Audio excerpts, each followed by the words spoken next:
A Panhandle municipality will have their pay grid modified for the first time since 2016. In for KNOP's Panhandle Roundup, I'm Victoria Norgard. Our colleagues at News Channel Nebraska have reported that at a city council meeting earlier this month, Sidney City Manager David Scott stated that the city has made several adjustments to the employee pay grade, but has not revamped it since 2016. Other communities have been in the midst of modifications in anticipation of the $15 an hour minimum wage adjustments, meaning municipalities may be looking at mandatory revamping of their scales. Scott said the city has always had 10 levels of employment, but for the last 6 years has only been operating on 9. The revamped pay scale rearranges employees in the pay grid so they have room for advancement.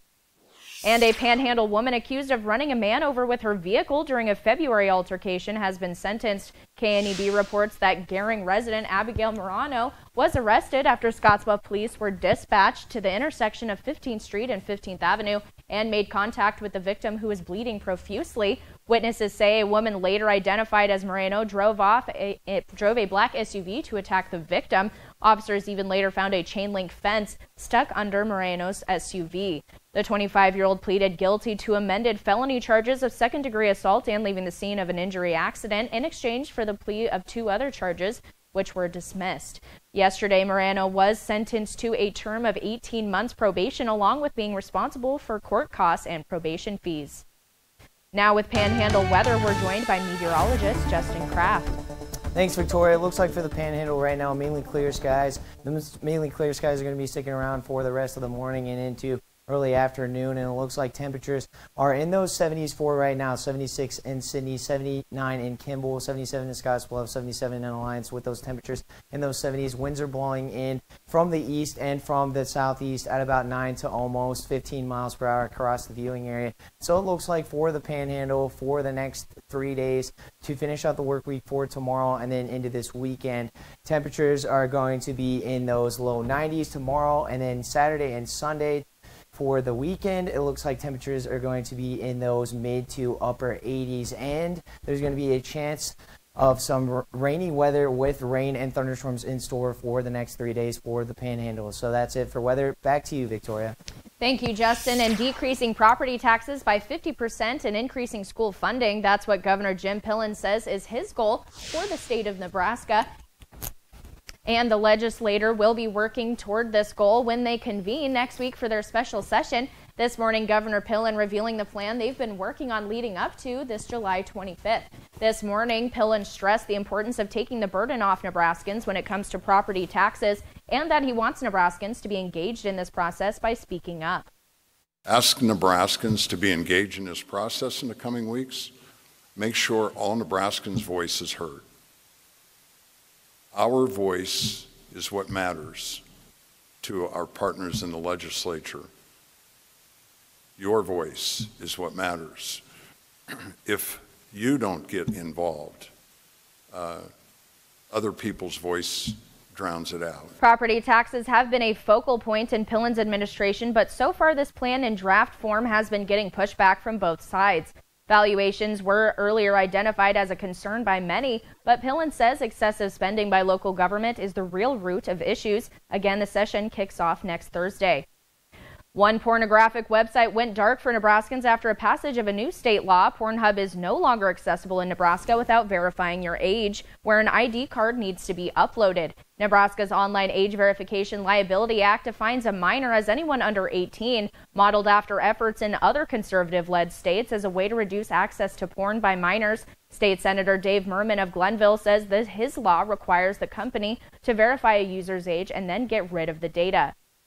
And Nebraska's tax receipts for the 2023-24 fiscal year are out. Governor Jim Pillen saying the results show good momentum for less spending. The Nebraska Examiner reports the receipts came in at 0.1% below expected projections at about $10.6 million. In the past year, the state of Nebraska collected $7.156 billion for the state's general pocketbook. Pillen saying, quote, "The results reinforce our work with the legislature to pass the most fiscally conservative budget in our state's history." Now with Panhandle Sports, we're joined by Sports Director John Clanton. Welcome to the Sports Desk. Western Nebraska Community College is looking for a new head women's basketball coach. That's because Head coach Isaac Liu is stepping down from the position. Liu has decided to accept an assistant coaching spot with his alma mater, the University of San Francisco. Liu has been part of the Cougar program the past 4 seasons as an assistant coach for 2 years and head coach for the ladies the past 2 seasons, finishing with a 46-16 overall record as head coach. A new women's head basketball coach will be announced in the coming weeks. And finally, the Class A Area 7 senior and junior baseball tournaments set to begin tomorrow. Cleveland Field hosting the A7 senior tournament. Action begins on Friday. Here's a look at the first round matchups. The West Coast Zephyrs will open play against the top seed Grand Island at 7 p.m. Meanwhile, the A7 junior tournament is in Hastings.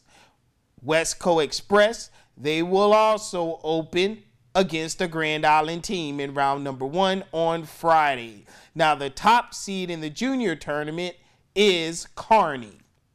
And once again, both the juniors and seniors double elimination. That's all from the sports desk. Everyone have a great rest of the day and see ya. Thank you, John. And patients and their families at Children's Nebraska Hospital in Omaha got a special visit from a small group of Nebraska football student athletes and staff on Wednesday. The Huskers joined in crafts, activities, games, and a live stream trivia show and made visits to inpatient rooms at Children's main hospital campus. NU junior wide receiver Elliott Brown says this was a special experience for him. To be able to hang out with these kids, and I think they've impacted me more today than I think I have for any of them. I've heard their stories, I've met these kids, they've really just done more for me today than they'll ever know.